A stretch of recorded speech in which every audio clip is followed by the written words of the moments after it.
고린도서 5장 1절입니다. 만일 땅에 있는 우리의 장막집이 무너지면 하나님께서 지으신 집, 곧 손으로 지은 것이 아니요 하늘에 있는 영원한 집이 우리에게 있는 줄 아느니라. 땅에 있는 우리의 장막집이란 우리의 육신을 말하고 있습니다. 장막은 군인들이나 목자들이 들판에서 야영할 때, 또한 종교 행사나 운동 경기가 있을 때 사용되었죠. 고린도에서는 2년에 한 번씩 운동 경기가 열리고 그 시 주변에는 장막들이 많이 세워졌습니다. 마치 고린도시가 장막들로 부풀어 오르는 것 같습니다. 그러다가 행사가 끝나게 되면은 갑자기 그 장막들이 다 철거가 되어 사라지게 되고 갑자기 돌로 지은 견고한 로마식 주택들이 들어선 고린도시가 그 모습을 드러내게 되죠. 이것은 고린도 교회 사람들에게 낯익은 광경으로서 고린도 시민 주민들에게 임시 거처로서의 장막과 영구적 석조 건물 사이의 대조를 뚜렷하게 보여주기에 충분했을 것입니다. 사도 바울은 이것을 통해서 일시적인 이 세상에서의 삶보다 영원한 하늘나라의 삶을 더 바라봐야 될 것을 말씀하고 있는 것입니다. 빌립보서 4장입니다. 내가 궁핍함으로 말하는 것이 아니니라. 어떤 형편이든지 나는 자족하기를 배웠노니 나는 비천에 처할 줄도 알고 풍부에 처할 줄도 알아. 모든 일 곧 배부름과 배고픔과 풍부와 궁핍에도 처할 줄 아는 일체의 비결을 배웠노라. 내게 능력 주시는 자 안에서 내가 모든 것을 할 수 있느니라. 그러나 너희가 내 괴로움에 함께 참여하였으니 잘하였도다. 4장 13절에 내게 능력 주시는 자 안에서 내가 모든 것을 할 수 있다는 이 말씀은 오늘날 대부분의 성도들이 잘못 이해하고 있는 말씀입니다. 어찌 보면 바울이 알리고자 하는 의도와는 정반대로 해석을 하죠. 이 말씀은 능력 주시는 자 안에서 기적을 일으키거나 능력을 발휘할 수 있다는 그런 말이 아닙니다. 성경은 전체적인 맥락을 봐야죠. 바울은 유대인으로 로마 시민권을 가진 사람이었습니다. 그 당시 로마 시민권을 가지고 있다는 것은 훌륭한 가문과 재정적인 뒷받침이 없이는 어려웠죠. 바울은 좋은 가문, 부유한 집안에서 자라났고 학식도 뛰어났습니다. 얼마든지 배부르게 풍부하게 인생을 보낼 수가 있었죠. 하지만 위의 말씀을 보시기를 바랍니다. 어떤 형편이든지 내가 자족하기를 배웠노니 내가 비천에 처할 줄도 알고 풍부에 처할 줄도 알아. 모든 일에 배부르며 배고픔과 풍부와 궁핍에도 일체의 비결을 배웠노라. 바울은 주님을 위해서 배부름보다는 배고픔을, 풍부함보다는 궁핍을 택했습니다. 바울은 능력 주시는 자 안에서 모든 것을 할 수가 있어서 풍부하게 살며 배부르며 편하게 살 수가 있는 선택권과 자유가 있었습니다. 하지만 그는 교회를 위해서 오히려 배고픔과 궁핍 등 괴로움을 택했던 것입니다.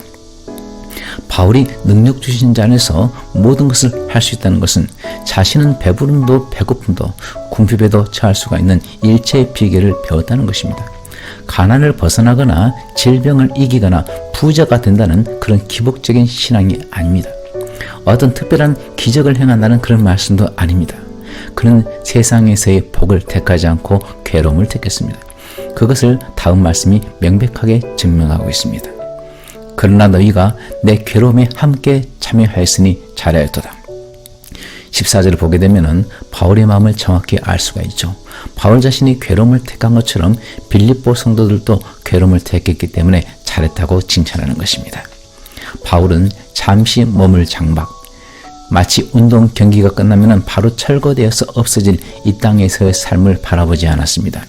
바울은 외적으로 어려움을 당했고 내적으로도 질병에 시달렸습니다.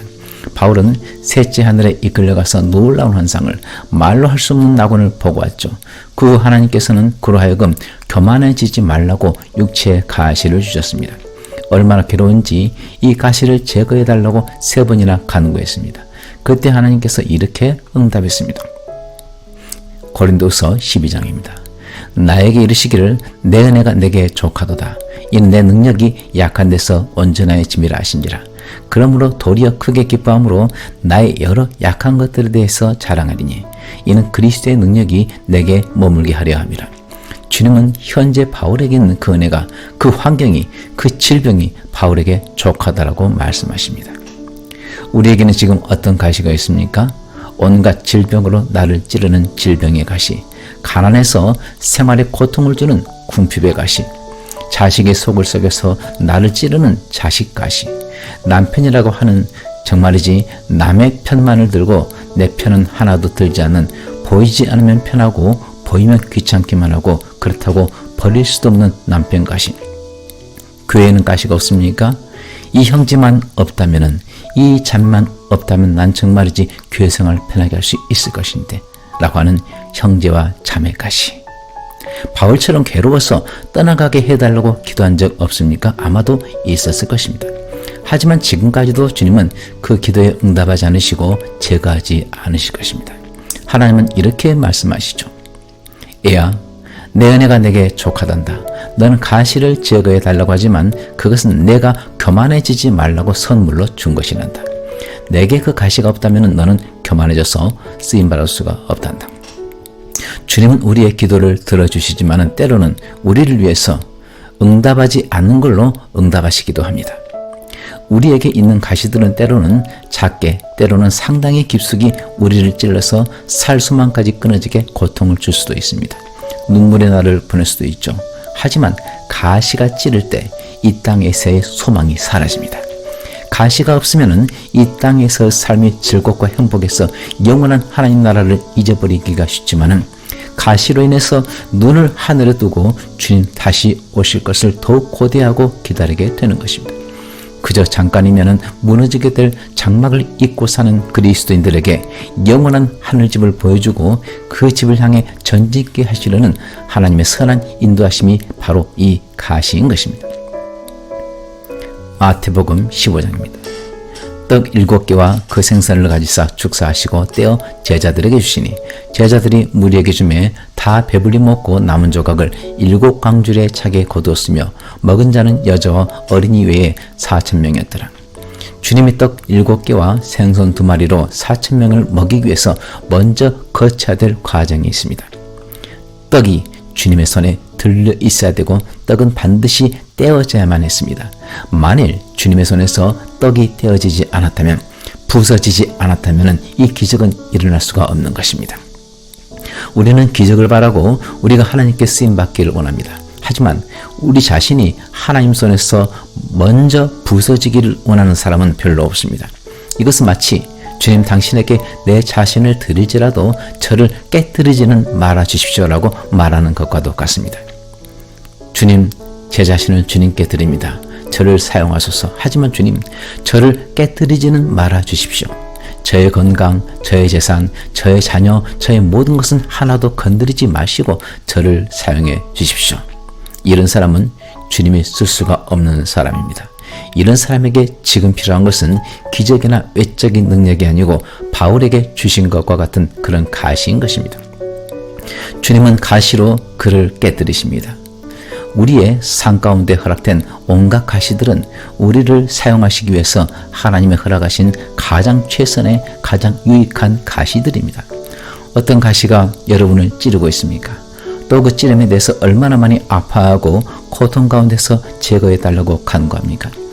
기도가 응답이 되어서 가시가 제거되고 이로 인해서 주께 감사드린 것도 있겠지만은 아직도 제거되지 않은 가시로 인해서 힘들고 고통스러운 날을 보내는 분들도 있을 것입니다. 이 가시는 우리를 사용하시기 위해 허락하신 하나님의 족한 은혜입니다. 땅에 있는 장막인 우리의 몸은 곧 무너지게 될 것입니다. 하지만 하나님이 지으신 하늘에 있는 영원한 집이 우리를 위해서 준비가 되었습니다. 잠시 눈에 보이는 것을 위해 살지 말고 영원한 집을 바라보며 삶의 여정에 하나님이 허락하신 가시를 감사함으로 받음으로 깨어지고 부서져서 많은 사람들에게 생명의 떡으로 공급이 되는 그런 성도가 되시기를 축복합니다.